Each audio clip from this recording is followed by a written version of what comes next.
Try this.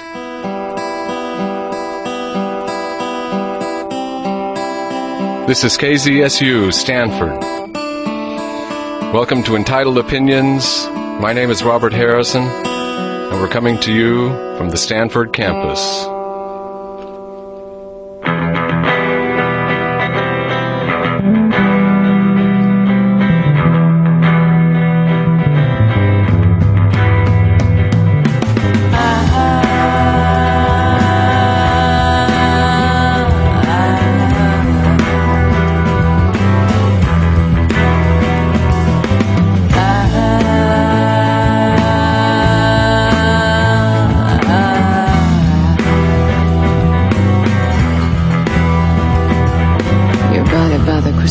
Shining like a mamba, got your locks and summer flower beds, my pulse are burning fire at night. When you tune into Entitled Opinions, you set keel to breakers forth on the godly sea toward some island, archipelago, or continent in the far-flung reaches of intellectual history.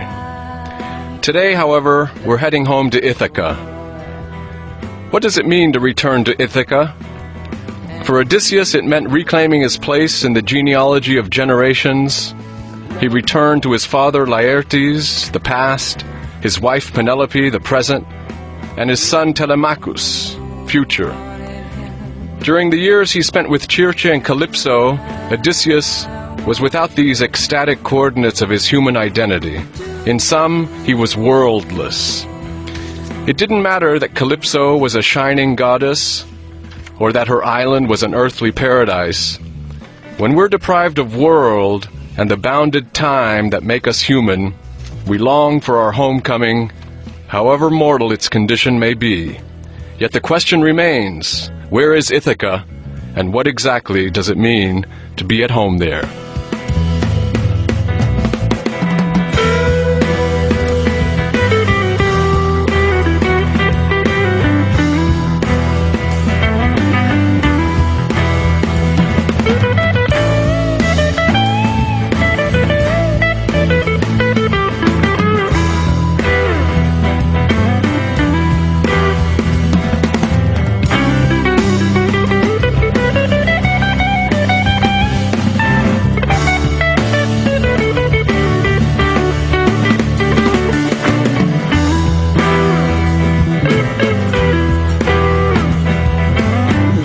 It looks so cool, you plunge your lips into the pool, but don't give in, don't be a fool, I tell you all that water is cool. The reason I ask what it means to be at home in Ithaca is because Odysseus's homecoming is not fully achieved once he returns.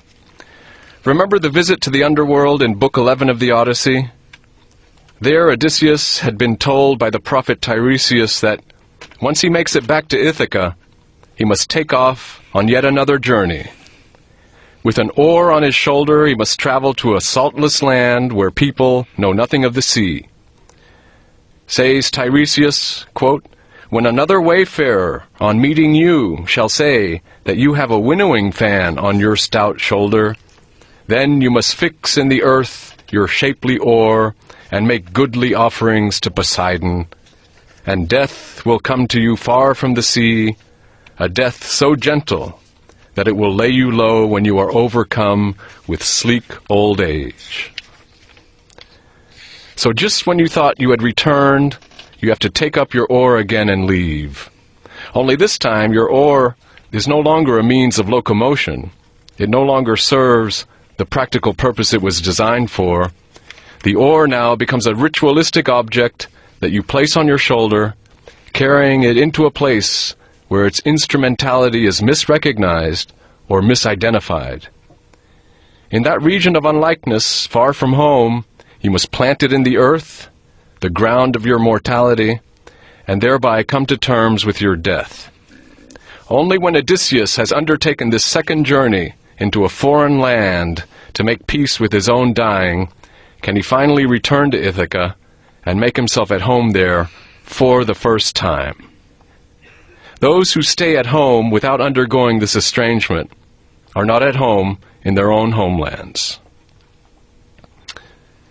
Let Homer's fable serve as the allegorical introduction to our show today, which deals with Martin Heidegger's Being and Time. This is a book that, in the ponderous prose of German high philosophy, analyzes the kind of being that belongs to Odysseus, insofar as he is resourceful, insofar as he is mortal, insofar as he is human. It is a book that probes the underlying strangeness of the familiar and penetrates the ground in which Odysseus plants his oar, which, by the time he reaches that destination, is neither an oar nor a winnowing fan, but a marker of our being unto death in the mode of anticipatory resolve. Being in Time is a book that undertakes that second journey, dislodging the oar from its familiar context, and following its hero, who goes by the name of Dasein, into that uncanny region where human existence is revealed in its fundamental determinations. With my guest today, we will probe and try to put into relief those fundamental determinations of Dasein's mode of being, as Heidegger understands them, and to share with you our reasons for believing that being in time is one of the most important events in the history of Western philosophy. My guest today is Professor Thomas Sheehan, a wayfarer who has passed through Entitled Opinions before on 2 previous occasions. Tom is a professor in the Department of Religious Studies at Stanford and the author of several books, as well as a host of articles on Martin Heidegger. Most recently, he has translated into English Martin Heidegger's 1925-26 lectures on truth, entitled Logic, the Question of Truth. This book, which has just come out with Indiana University Press, is central to Heidegger's overall project of reinterpreting Western thought in terms of time and truth. Tom, welcome to the program. Thank you very much, Robert. To start with this new translation that has been published, Logic, the Question of Truth, these lectures were given almost at the same time that Being in Time came out. Certainly, Heidegger probably would have finished with the bulk of the writing. What relation is there between this book that you've translated yourself and Being in Time? Well, chronologically, it's the last course that Heidegger taught before he took off for his mountain cabin to write Being in Time, and that would have been in March of 1926. So it's the last course before that. And it's also significant that in the middle of this course, the dean of the philosophy faculty approached Heidegger and said, "You must publish something now." Well, as it turns out, Heidegger had a bunch of courses. This was one of them that he could put together into what became eventually Being in Time, the most important book that he published, really, in his lifetime, and a real classic, of course. So this Logic is a first draft of Being in Time, in a sense? It's a first draft of parts of Being in Time. He had already worked out other parts in the courses in the 20s before this, but Logic, the Question of Truth, it's a difficult book, especially in its in its last third, where he deals with Kant, but a very rewarding one. I would say that it's divided into 3 sections. One is Heidegger's very close reading of psychologism and his critique of that. What is psychologism, Tom? Psychologism is the reduction of all the rules of logic to just the workings of the mind. So that if we could anthropologically study what the mind is doing when it thinks, we would have all of the laws of logic, so that they're no longer universal, they're no longer free of human reasoning. They are simply dependent upon human reasoning itself. So his critique of that, and then in its second part, a very fruitful part, I think, you have an analysis of logos. That's the word that underlies logic, the question of truth. An analysis of logos as the human being's a priori need to make sense of things. Logos is not language, it's not binding things together, it's making sense, as Heidegger makes clear. And also in that second part, his best analysis of meaning by reference, that is, say, aletheia itself, by reference to Aristotle's Metaphysics, book Theta, chapter 10. So we've got psychologism, we've got logos and aletheia, and then thirdly, and stunningly good, I think, is his best statement of what he means by time. And he defines time as the need to make things meaningfully present. So he focuses on the present moment of time. Anyway, he does this by a close and, I must say, difficult analysis of Kant and schematism, which turned out to be the first draft of his 1929 book on Kant. And in the whole book, he anticipates what he would later say, namely that time is only a stand-in for aletheia, whatever this Greek word means, incorrectly translated as truth. So it's an important text. It underlies a certain shift that's taking place in the profession these days. I would call it a paradigm shift that's settling in among the younger scholars, among the best graduate students, as well as among some of us oldies, and where the paradigm shift consisting in, and it's clear from part 2 of this book, that Heidegger interprets being as meaning, Bedeutsamkeit, as he calls it, Bedeutung or Sinn. So meaning, significance, etc., is what he means by being, which is no surprise, because being is always the meaningful presence of something to one in the practical or the theoretical order. So the emphasis on being as meaning is, I think, crucial to the text. We can talk about how philosophy is these days going back to this determination, but first on psychologism, that first part of logic, when he's dealing with psychologism, he's taking up, I presume, Husserl's own polemic against psychologism, that in a certain sense his phenomenology is not that is predicated on the critique of psychologism, but the critique of psychologism in Husserl's phenomenology was crucial. How do you understand Heidegger's relationship to Husserlian phenomenology in Being and Time now? Yeah, that's a big and very, very important topic. And I think that part of the shift of emphasis these days has been the rediscovery of phenomenology as the very basis of Heidegger's work, Being and Time and all the rest. He said in 1969, shortly before he died, that his work was phenomenological through and through. Both phenomenological and hermeneutic, so perhaps we have to say something about both of those. In the early 70s, about 5 years before he died, I had the opportunity to meet with Heidegger in his home in Freiburg for a long conversation one afternoon in April of 1971. And the topic that we mostly discussed, we discussed phenomenology and Aristotle, phenomenology, and Aristotle, two separate topics, but it was phenomenology that he put his emphasis on, and he made it utterly clear to me, I was just a young Ph.D. at the time, that there is no understanding Heidegger without understanding phenomenology. And he walked me through some of the sections of logical investigations on sensual and categorical intuition. That's Husserl's main opus. Husserl's main book, the first volume of which was Husserl's Critique of Psychologism, as you mentioned. And he emphasized that phenomenology is not about things out there. That's what he calls ousia, stuff that is. But phenomenology, rather, is about the meaning of things in our world of use, of practical orientation, the significance of things. It's precisely meaning that changes things out there into phenomena, that is to say, things that meaningfully appear to us and that we can engage with. So, as he made clear, phenomenology is exclusively about meaning, sense, significance, what Heidegger calls Anwesenheit, a German word that means presence to you in a meaningful way. So he was never about things out there now as they're real and so on. He was always about their interface, their correlation with human being, and human being's correlation with meaning. So phenomenology is the search for the last word on meaning.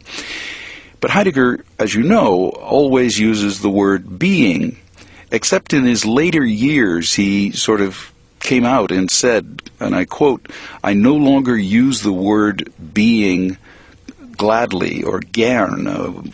I no longer like to use the word being would be the way to translate it. He said in his later writings that being was only a preliminary word. He said that basically being was to be surpassed into the phenomenological correlation, which he called Ereignis in his own interpretation.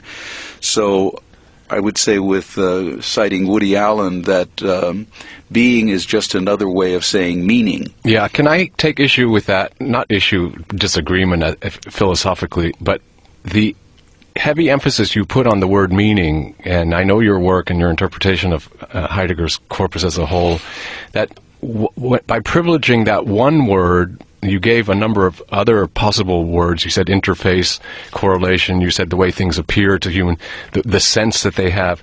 When we use the word meaning, there are connotations to that there's something humanly dependent on meaningfulness, and that the meaningfulness can reach an order of having a larger meaning to life, for example. Why not just stick, for the moment, when we're talking about phenomenology, with the fact that things appear to us in ways that are accessible? That can be in the realm of visibility, it can be in the realm of intelligibility, it can be in the realm of practicality, the practical use, or any number of modes. And I think that the word meaning doesn't encompass the full array of possibilities of how things are given over to us as phenomena. Well, except that Heidegger insisted in being in time on the word Bedeutsamkeit, which means meaningfulness. The first name for being in Heidegger's work is world, the meaning-giving context, as he calls it, the Bedeutsamkeit.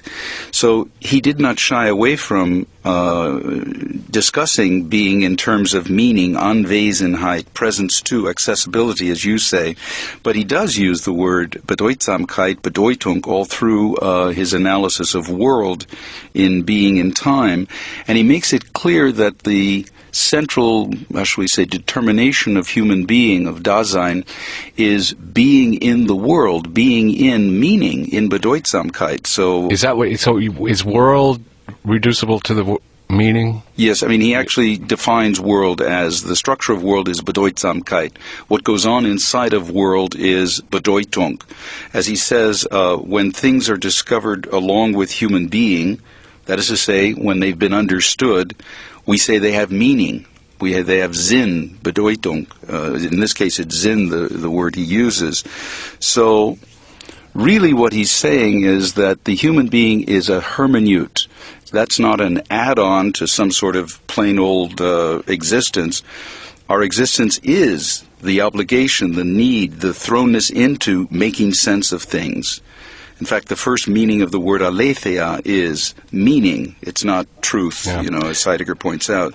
So if we're embedded in hermeneutics, if he is using the word Bedeutsamkeit, I think that we can actually retrieve from this plain old common white bread word being, we can retrieve the urgency that Heidegger feels that things are in your face.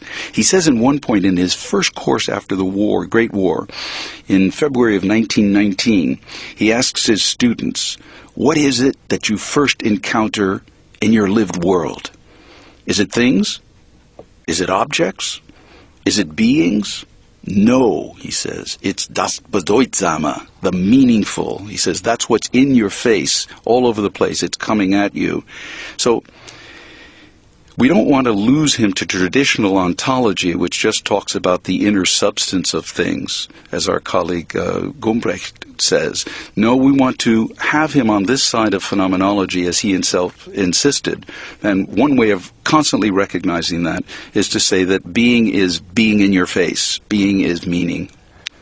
Well, okay, we're not going to resolve that only because of the connotations of the word meaning associated for me very much with analytic philosophy, which is an analysis of meaning-making in propositions, and that the meaning-making activity is one that is very cerebral. It seems to be related back to subjectivity. The great excitement of being in time was that it was such an existentialist sort of treatise, and he didn't call it being and meaning, he called it being and time.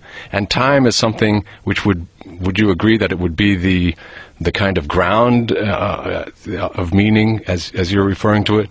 And if so, there's a way in which being temporal includes all sorts of things that don't enter into the usual connotation of the word meaning, namely thrownness into the world and being ahead of oneself and self-transcendence and being unto death and all these great existential categories that seem to take us away from this otherwise cerebral activity of making sense of everything. Right. Well, there's a lot in what you said there, a number of questions and implicit questions in what you said. So maybe we should start by asking why he even called his main work Being and Time. And that's where the 1925-6 course, Logic, the Question of Truth, comes in, because the whole last third of it, through an analysis of the schematism, is an effort to give a statement on what he means by time. And it's clear throughout Heidegger's work that the source of his meditations on temporality are not Aristotle. It's not the time of the cosmos. It's not the spread of moments across a certain arc. Rather, his focus in understanding time is Augustine and Plotinus. In other words, time is a characteristic of human existence. So it takes it out of the cosmos and precisely puts it into the realm of human existence. So time occurs only with the human being. Both Aristotle and Augustine and Plotinus would agree with that. But time occurs only with the human being. It's a basic characteristic of the human being. And time, he says this in 1949. He says this in the Logic book that I translated. Time is only a preliminary way of saying aletheia, openness, unclosedness, disclosure, which is something that is the primary determinant of human being. It's the existential that determines human being, which is that we're constantly embedded in the meaning-making process, which is not a subject's sort of casting of meaning over things. It's rather an interplay, a correlation between meaning and man. When I use man, of course, I use it in the generic sense, not male-female sense. I'm using it as translating anthropos in Greek, human being. So his motto in Being in Time is, without being, no Dasein. Ohne Sein kein Dasein. But what he's really talking about is the interface of human being and meaning. Ohne Sinn kein Dasein. Without Dasein, there is no place for meaning to occur. This is clear throughout the text, that what time temporality means is being present to things, not passively, just receiving them, but actively making sense of them. That's not simply painting them a certain color, because we're always already involved with, familiar with, engaged with meaning as such. Being in Time is in two parts. So in the first part, there's a distinction between Dasein in its inauthentic modes of being, and then in the second division, the authentic mode of being of Dasein. And I presume that meaning making pertains to both modes. Sure. But let's, if I can ask you the meaning of some fundamental terms that he uses in part one, especially because he says that Dasein, that there are three particular modes of being of Dasein: facticity, existentiality, and fallenness. Can you very briefly go through what these three determinations of Dasein amount to, starting with facticity? Right. He gives different names to the triads. One would be thrownness, projectedness, and being meaningfully present to, sein bei. So what if we take it in, first of all, take facticity in the sense of one's thrownness. As you and your audience knows, his way of denominating the determinations of human being, the a priori determinations, is to call them existential characteristics, or existentials, just like that. And the most basic existential of them all is Dasein's thrownness. All the others derive from it, even Dasein's alethic function of making sense of things. So the basic existential characteristic is called thrownness. Eventually it will be called facticity. But thrownness into what? He says thrownness into the world of Bedeutsamkeit, the world of making sense. And what he means from the very first page of Being in Time is you have to be yourself.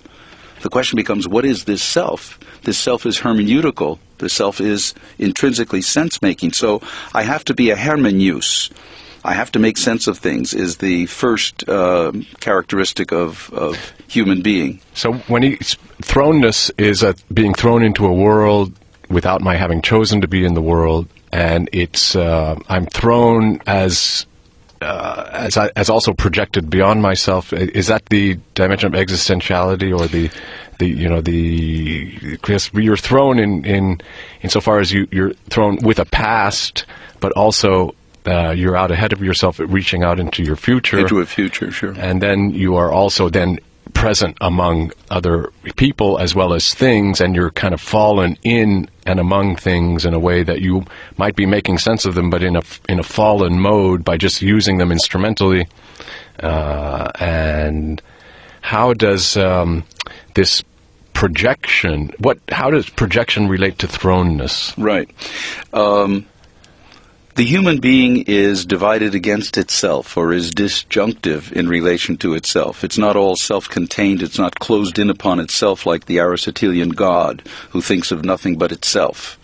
Right, the self-thinking thought, as we sometimes translate it. So what we're thrown into, rather, is our openness. I sometimes like to put the two terms, thrownness and projection, facticity and existentiality, put them together as thrown openness. Openness referring to one's alethic function of making sense of things.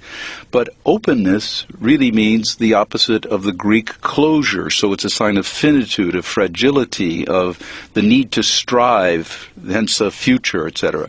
And the disjunction that we're thrown into is that we cannot take things immediately and understand what their meaning is, their significance, their being, if you want to use that term. Rather, we always have to take them in terms of something else. It's a discursive, a step-by-step kind of knowledge, unlike, we'll say, the knowledge of God, where God just opens his eyes, if I could put it that way, and understands exactly what the thing is. No, we have the labor of the concept in Hegel's sense. We have to work in order to put together this in terms of that. And that is the dimension of meaning of this particular object. I'm holding a cup in my hand here. It could be used to contain water, this in terms of water container. It can be used as a missile to throw at somebody, this in terms of weapon. It could be used as a paperweight, for example, this in terms of holding down paper. So that disjunction at the core of human sense-making is what will eventually be called temporality, human openness as such. But when we're thrown into projectiveness, we're thrown into the need to reach ahead, as it were, and into the meaning of something in order to understand it for what it is. Well, Tom, can I ask about fallenness? Because we're almost speaking about Dasein in its authentic mode, or something that's not necessarily related to its inauthenticity. But Heidegger makes it clear time and again that, for the most part, Dasein exists inauthentically, in a state of fallenness. What does he mean by that? Okay. If I could take one step back, because you referred to being with other people, things, ourselves even. Sein by, chez in French, da in Italian. I'm with things. It's always important to remember that the issue of being with is not simply a physical coming up against, but rather a relationship of meaningfulness in relation to things, to people, to myself, etc. Heidegger bifurcates sein bei, being with things meaningfully, into two forms, into two modes, we might say. One is inauthentic, and one is authentic. And the principle of difference between that is whether or not one relates to things in terms of one's full human nature, or if one instead treats oneself and other things, other people, as just out there, as to be kind of bumped up against. That would be an inauthentic way, because one's not reflecting upon or bringing to bear one's whole human nature, finite, mortal, and all of that. So authentic actually the Greek word authentikos, means the one who commits the murder, believe it or not, the one who's responsible for the murder. So to be responsible for one's whole human nature is to be authentic. That is to say, to have accepted oneself as thrown, as disjunctive, as finite, as going to die. Yeah. So inauthentic is all the opposite of that. I used to be much more fascinated by the authenticity side of the two because I thought that's where it all happened. Now I have to say that his analysis of inauthenticity interests me a lot more than his analysis of authenticity because, to begin with, we are authentic only in privileged moments, right, where we have these moments that break us out of the continuum. But for the most part, our home, where we live, where we are in Ithaca, as it were, is in the inauthentic world. Now, of course, in my little allegorical introduction, I said that Odysseus, if he's really going to make himself at home, he's going to have to estrange himself within the familiar, and he's going to have to undertake this journey into the strange land, and his oar will no longer be this instrument that he uses in an everyday functionality mode, but it becomes something that becomes a marker for his own death and his own mortality. So it's a thing of authenticity, but after that, he can go back to Ithaca and actually make himself at home in a kind of world that is now not just the place where he's from, but he's taken full possession. He's repossessed that world of his. Now, inauthenticity, the reason I'm very intrigued by it, especially these days, is because I think it's become so much more of a inevitable reality in our own world than it was even when Heidegger was writing, bemoaning mass society and the Das Man and so forth. He speaks about three different determinations for inauthenticity. Idle chatter. He calls it idle curiosity, gossip, and is it diversion or entertainment? There's something along these lines. It's like the perfect age of the internet, where you have a thing which is completely open to idle curiosity.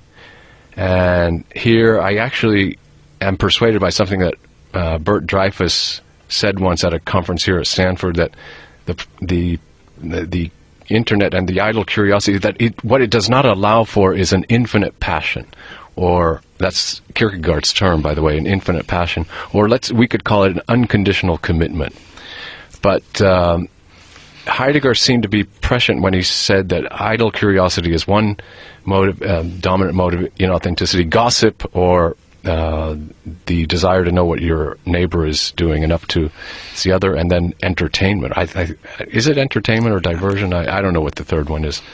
But well, that raises that's a very good point, and Bert Dreyfus's reference of the internet, I think, is very well done, and it could lead us, if we wanted to Heidegger's effort to pierce through that fallenness and that sense of immediacy that we get from the internet, and the name of that piercing through.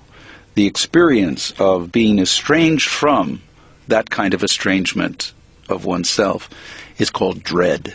Mm-hmm. And he intimates, he has a small section of that in Being in Time, and then he has a much longer and discursive treatment of it in the wonderful essay called What is Metaphysics, 2 years after Being in Time. Phenomenology, by the way, besides being about meaning and significance, is always about first-person experience of that. So it really puts the burden on the one responsible for oneself, right? Yes. Namely me, I. So he walks us through this wonderfully worked out phenomenological analysis, which he's inviting us to experience, of having your whole world, everything that gives meaning to you, fall apart. It's not just that a particular thing no longer makes sense, but it would be as if the internet crashed, and all of a sudden you have nothing to do. You have nothing but your own idleness and your insignificance. What Heidegger describes dread as is the experience of the whole world filled with its meanings that we're familiar with, and we forget about ourselves as we move through this world. What if it were suddenly to collapse? Sartre writes this up, of course, novelistically in Nausea, La Nausée, where he describes Roquentin's experience of his whole world collapsing. Heidegger does it briefly, more succinctly, and philosophically. When your whole world collapses, you realize that you are so much a hermeneute, a maker of sense, but so finitely a maker of sense, that sooner or later this is going to die.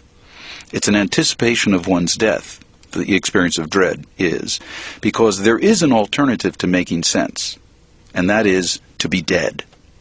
So in the experience of dread, you move right to that frontier between nothingness, absurdity, your own death, and making sense. And Heidegger says the experience is not one that pulls you into your death or encourages you to commit suicide or to fall into nothingness. He actually says that the experience of dread, of that thin line that separates you from nothingness, that what I would call being ever at the point of death, throws you back. The word he uses is abweisen. It directs you back into the sense-making world, now with the awareness that there is no ground under your feet. You're doing this on your own. You alone are le responsable, the person who's responsible for it. Tu are the responsable. And that's what he means also by the call of conscience. The experience of dread, the call of conscience are two different ways of talking about experiencing the internet, the world of meaning, crashing, and finding out that I am alone. I am dreadfully alone in the midst of all of this. Do I have the courage to accept that in an act of decision or resolve, to accept that that's what all of meaning is about, that I'm bound into a correlation that will finally just disappear when I die? Well, again, one could say that the risk one takes by emphasizing so heavily on the word meaning is that it creates a difficulty to understand this moment of awakening through the experience of angst or dread, where I realize that all my meaning-making activity is fundamentally meaningless or absurd, and that meaninglessness is the ground for the possibility of meaning, and therefore being has to mean more than meaning.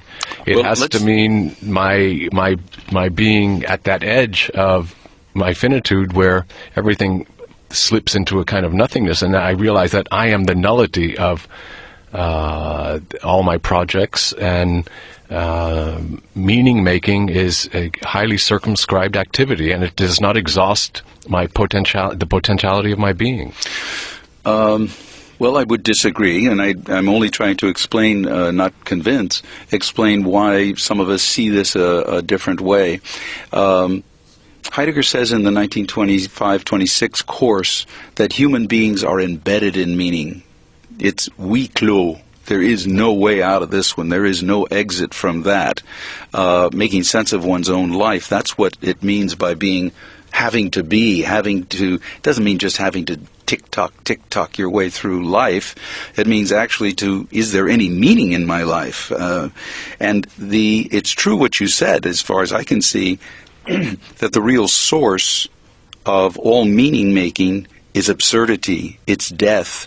We're constantly pushing back that moment, or it's pushing us back into sense, and that's our experience. But the moment of dread, like the moment of conscience, the call of conscience, the moment of dread is experiencing yourself as right at the point of death. I don't like the phrase being towards death, as if we're going down a road and someday at the end the road will end. No, it's about right here and now. Zum in German can mean right here and now at your death. And that death is the realm of absurdity, because there will be no more sense to your life, there will be no more life. But I don't see, as you I think do, see this hermeneutical side as an add-on to existence. It is rather the definition of existing. It's what makes human beings different.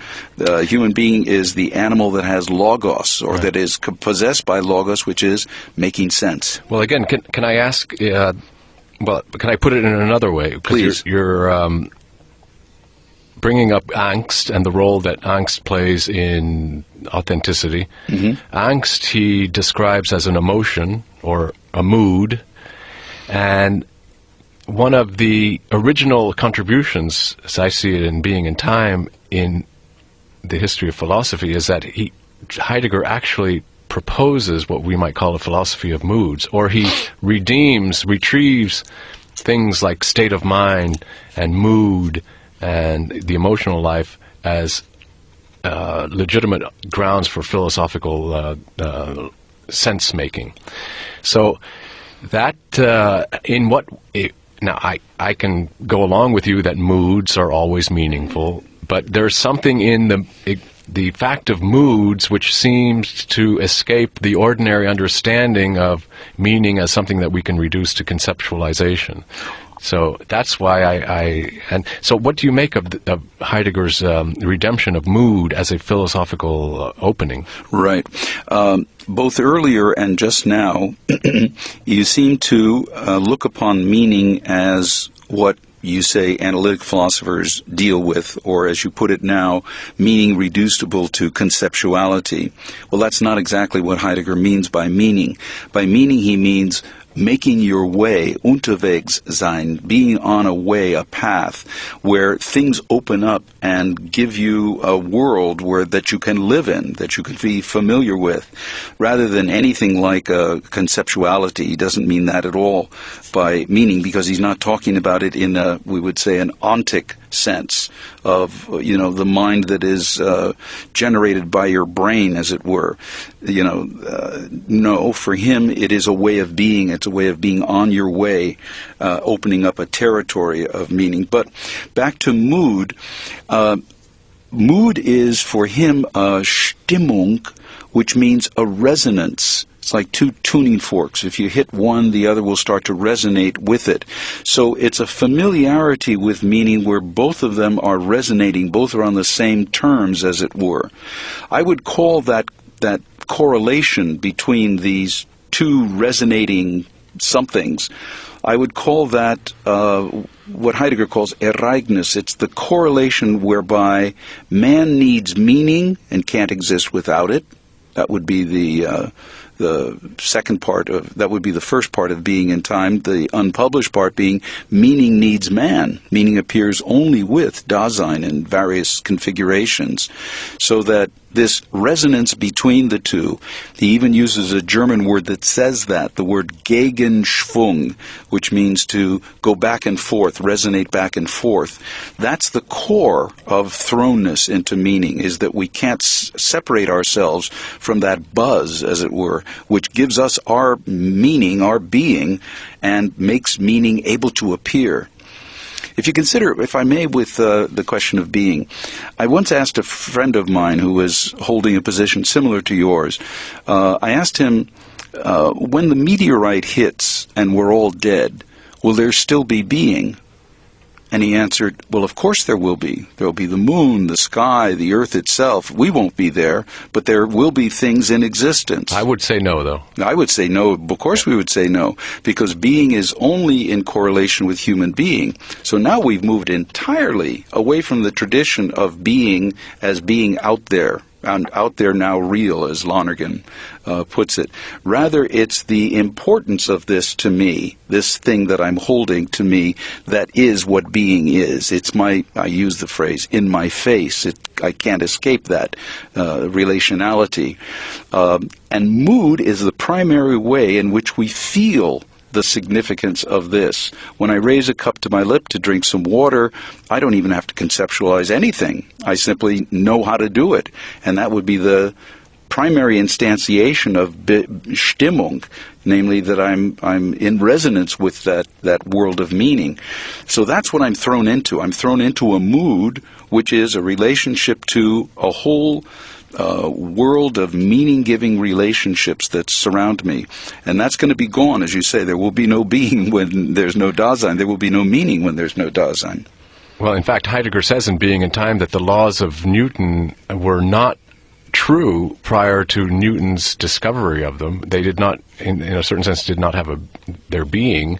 It's only in their uncovering that they come into play. Do you think that Dasein's temporal constitution that makes it always ahead of itself and gives it a certain anticipatory access to its own death, which it means more than just demise, but means a certain kind of nullity that is always operative in my experience of being in time. That this is what discloses for the first time the intelligible world that gives us access to things. Yes, I do. I think you said that very well. And in being in time, as you know, there's a step-by-step, as it were, reduction to the basis of everything. So you have being in the world in the first part of being in time. That gets defined as concern for meaning, Sorge, Besorgen für Sorge, right? So from being in the world to care, as it sometimes is translated, to temporality, ultimately, as the meaning of care and of being in the world. So that temporality, that anticipation of death, is the core of meaning. It is the ultimate source of meaning, one might say. But I like to look at that word anticipation for a moment, because as we have discussed many times, I think that the down the road, up ahead death is the wrong way to look upon being unto death.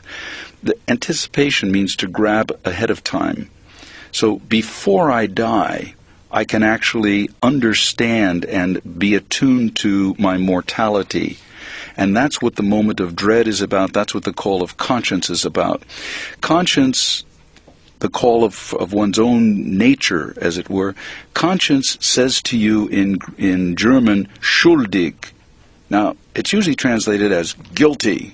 You're guilty for whatever. But another translation of schuldig is responsible for. You're responsible for your nothingness, your nullity, as you put it earlier.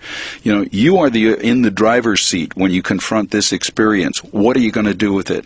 You can run from it. You can pretend it's not there. You can be proof rock. You can just say, no, I'm not up for that. Or you can embrace it, understand it, and say, even if only in momentary experiences, as you point out, authentic experiences where we lift our face out of the mud and realize what we are, even if only in renewable moments, that is the basis on which I'm going to live my life. That would be the act of what he calls resolve, Entschluss. By anticipating one's death, by understanding one's mortality. Death is death, after which there's nada. But to anticipate it is to really feel, resonate with the mortality that you are, with the utter finitude of what you are. Now, Heidegger, of course, stops there. We won't go into the discussion of how he learned to apply this or didn't apply this in his own decisions, etc. But at least he sets up that model for being a human being on the basis of which everything else can be built. That's why he calls it a fundamental ontology. It would be the basis for an ethics or an aesthetics or anything after that. So we have a cluster of terms, angst, the call of conscience, and guilt, and they're all intimately interrelated. Angst is something that has an awakening. It awakens me to the fact that there's not a stable foundation. There's not a positive foundation to existence, but there's rather a nothingness and das Nicht, the no thing rather than a thing. The call of conscience is one that comes if I heed the call of conscience, its whence is also the whither, Heidegger says. It's coming to me from where I will be going, namely this finitude that I am. And it awakens me also to my guilt in the German sense of debt, as not just sinfulness, but the sense that I owe something, I'm in obligation. And do you believe that Dasein can ever discharge that debt, or is the most we can do when we resolve authentically on who we are, that we can just acknowledge that this is a debt that is undischargeable in full awareness? Right, and I would say a responsibility that even when you choose not to notice and not to live with is nonetheless your responsibility. To choose to not be responsible is still to be responsible, still to be in debt, as you have put it. So I would think that's the case indeed. And Tom, can I ask just a follow-up question? Because the interesting thing there in Being in Time is after he's talked about anticipatory resolve, he goes away from the individualistic emphasis of Dasein, and he starts speaking about the fact that Dasein is also an heir to a tradition, and that through the moment of authenticity, you can authentically retrieve possibilities in your heritage and renew them or recast them and reappropriate them in an authentic mode, and then you become not just a temporal being, but you become an authentically historical agent. Right. And you belong not only to yourself, but now you belong also to your tribe, your community, your nation, your species, and so forth. That is a very important move, I think, towards the end of Being in Time, that perhaps could have been further developed, but was not. Right. Some, of course, would accuse him of developing it in a nefarious direction, right, saying that the community is Germany and all of that. The way that retrieval takes place that you're describing, where one goes into one's corporate past, one's individual past, it all depends what you're retrieving, and brings it into something explosive, useful, futural, is by, as he says, passing it under the eyes of death. Dramatic phrase. Going into the teeth of death is another way that he says. In other words, take all of those possibilities that are yours, that are on your shoulder, and choose among them which you want to live with in the light of your mortality. Passing it under the eyes of death, as it were. And there's lots of things in our past that we would prefer to just let go, and rightly so. But if we're able to take possibilities and renew them in a finite mortal way, that would give one a sense of one's historicness, one's connection with the past, and one's ability to renew that in a future that is a mortal, finite future.